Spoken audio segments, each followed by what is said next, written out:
Yani meyveler nasıl rezil edilir onu çekiyoruz şu anda. Bu bıçakları veriyorum ama adam akıllı davranın bu bıçakları, tamam mı? Elinizi ayağınızı kesin, annemi uğraştırmayın beni. Tamam mı? Kamera Kayıtta mıydın? Hepinize merhaba arkadaşlar, ben Furkan. Bugün sizlerle dondurma kaplarıyla dondurma yapıyoruz. Bakalım tadı güzel mi yoksa kötü mü? Sizlerin de tanıdığı hem de çok tanıdığı bir konuğumuz var. Sultan ablam geliyor arkadaşlar. Hoş geldin Sultan. Hoş bulduk arkadaşlar, merhaba. Evet arkadaşlar, o zaman dondurma yapımına başlayalım. Arkadaşlar, dondurma yapmaya ilk olarak meyvelerimizi kesmek ile başlayacağız. Meyvelerimizi Furkan tanıtacak. Kavun, mor erik, yeşil erik, sonra şeftali, kayısı, bunlar var arkadaşlar. Evet arkadaşlar, şimdi meyvelerimizi kesmeye başlayalım. Arkadaşlar, bu meyveleri kesip donduracağız. Evet arkadaşlar, zaten en önemli noktası bu meyvelerin donması gerekiyor. Şimdi keselim. Bunu çekirdeğini nasıl çıkaracağım ben? Evet. Şuraya. Şey olacak. Dörde bölebilir miyim? Şöyle. Şöyle yanlış kesim ama. Ben kestim yani. Evet Furkan, al diğerini de kes bir tane. Erkek olarak ilk ben kesiyorum yani, Sultan kes.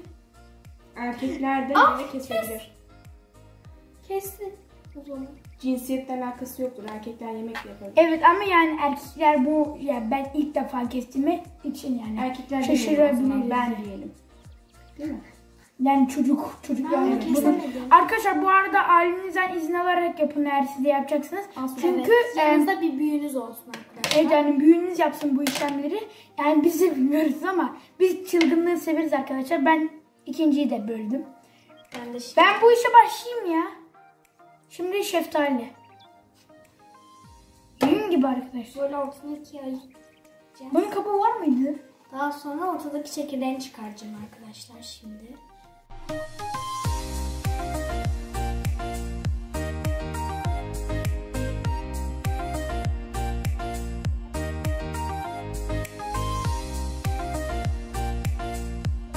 Arkadaşlar, şu an bu kestiğimiz meyveleri buzluğa atacağız. Hemen atıp geliyoruz. Evet arkadaşlar, gene iş kazası, elimi kestim. Her like bir geçmiş olsun. Evet. Hadi yıka bakalım. Gerçekten. Evet arkadaşlar, şu an içim kan ağlıyor. Çünkü bıçakla elimi kestim. Yemin ederim ağlaya ağlaya duramadım. Yani gözüküyor mu bilmiyorum ama ağladım, yemin ediyorum. O yüzden arkadaşlar biz çok yapmak istediğimiz için kameraman bize izin verdi. Normalde büyükleriniz yapsın bu işleri. Siz yapmayın asla, yoksa Furkan'ın hissi gibi yani acır bir yer. Kestiğimiz meyveleri tabağa alıp buzluğa götürüyoruz arkadaşlar. Ben koyamayacağım galiba. İkinci günden hepinize merhaba arkadaşlar. Evet arkadaşlar, biliyorsunuz ki dün meyveleri buzluğa atmıştık donmaları için.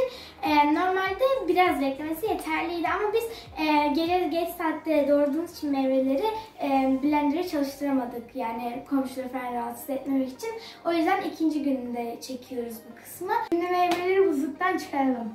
Arkadaşlar, şimdi kayısılarımızı blender kesicinin içine koyacağız. Arkadaşlar, bu arada elinizi yıkamayı unutmayın arkadaşlar. Evet arkadaşlar, biz ellerimizi yıkadık. İlk başta kayısılı dondurma yapacağımız için kayısıları bu kabın içine atacağız. Sonra yarım çay bardağı sütümüzü ekleyeceğiz. Bir kaşık şeker koyacağız. Siz koymayabilirsiniz ama biz yine de koyacağız. Tatlı olsun diye. Evet, şöyle bir kaşık şeker koyacağız. Ondan sonra da blenderdan geçireceğiz. O zaman hadi yapmaya başlayalım. Arkadaşlar, isterseniz siz dondurmanıza bal da katabilirsiniz. Öyle biraz daha şeker sağlıklı. yerine daha sağlıklı olabilir arkadaşlar.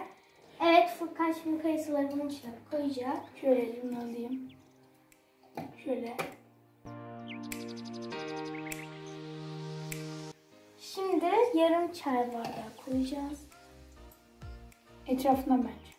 Biraz daha koyalım. Şuraya hiç yapmadım ama bir şey olmaz. Biraz fazla koyduk ama olsun. Şimdi bir kaşık, hatta bir kaşıktan daha az da koyabilirsiniz. Siz istediğiniz kadar Daha fazla, koyabilirsiniz. daha az. Yani bir fark değiştirmez arkadaşlar. Yani küçük bir tat değiştir. Biraz az koy. Tamam. Tamam arkadaşlar, şimdi blenderdan geçireceğiz. Bunu kapatacağız şuradan. Böyle. Arkadaşlar, şimdi karıştıracağız.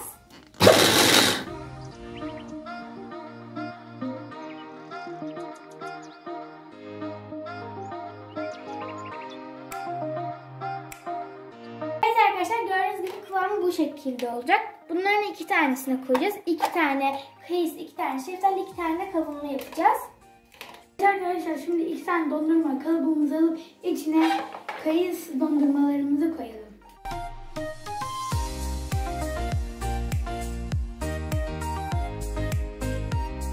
Evet arkadaşlar biz kayısılı dondurmalarımızı bu şekilde kaplarımıza doldurduk. Onlar burada bekliyorlar. Sıra şeftali dondurmada.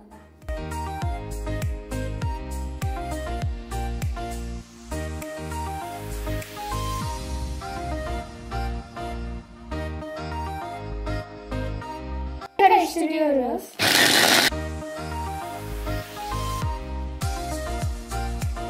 Evet arkadaşlar şeftalili dondurmamız hazır. Şimdi gördüğünüz gibi bu kaplara dökeceğiz.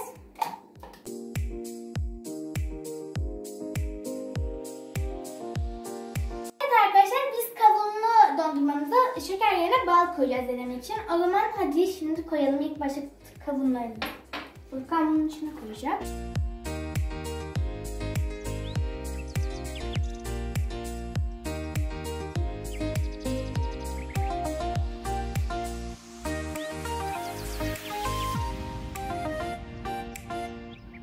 Şimdi karıştırıyoruz.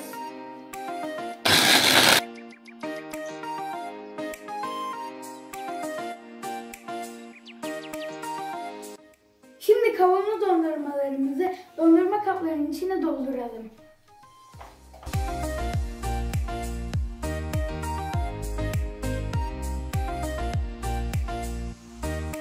Evet arkadaşlar şimdi buzdolabında bu dondurmalarımızı donduracağız. Bunları doldurduk. Şimdi buzdolabına koyacağız. Donunca görüşeceğiz arkadaşlar. Görüşürüz. Görüşürüz. Arkadaşlar dondurmalarımız donmuş. Şimdi tatlarına bakalım. Ben şeftalinin tadına bakmak istiyorum. Furkan sen neyin tadına bakmak istiyorsun? Kavun. O zaman hadi tadına geçelim arkadaşlar. Şimdi arkadaşlar tadına geçeceğiz. Şu şeftaliliydi. Şimdi Bir çıkartıyorum. ses alabilir misin? Bu şekilde arkadaşlar. Çok güzel çıkmış tadı. Evet arkadaşlar benimki de böyle. Furkan'sı daha buz gibi. Çok güzel O zaman gözüküyor. tadalım. Direkt ben dişimle ezmek istemiyorum arkadaşlar. Aslında meybuz olmuş arkadaşlar. İçi böyle buz tanecik. Meybuz kapları gibi. Şimdi ben bir kere sürüyorum. Ben 10 üzerinden 10 veriyorum. Sen? Biz yaptık diye söylüyorum. Gerçekten onu arkadaşlar. Çok güzel arkadaşlar. Deneyin kesinlikle. Özellikle kavun. En çok kavunu mu beğendiniz? Sonra, Yalnız 2 dakikada hepsini nasıl yedik? sonra neyi beğendiniz? Sonra şeftali, sonra kayısı beğendim. Çünkü kayısı daha ekşi ne ya? Ekşi. Dilerseniz başka meyvelerde de deneyebilirsiniz. Mesela karpuz olabilir, çilek olabilir, muz olabilir. Bizim evimizde bu meyveler vardı. O yüzden bu meyvelerle denedik.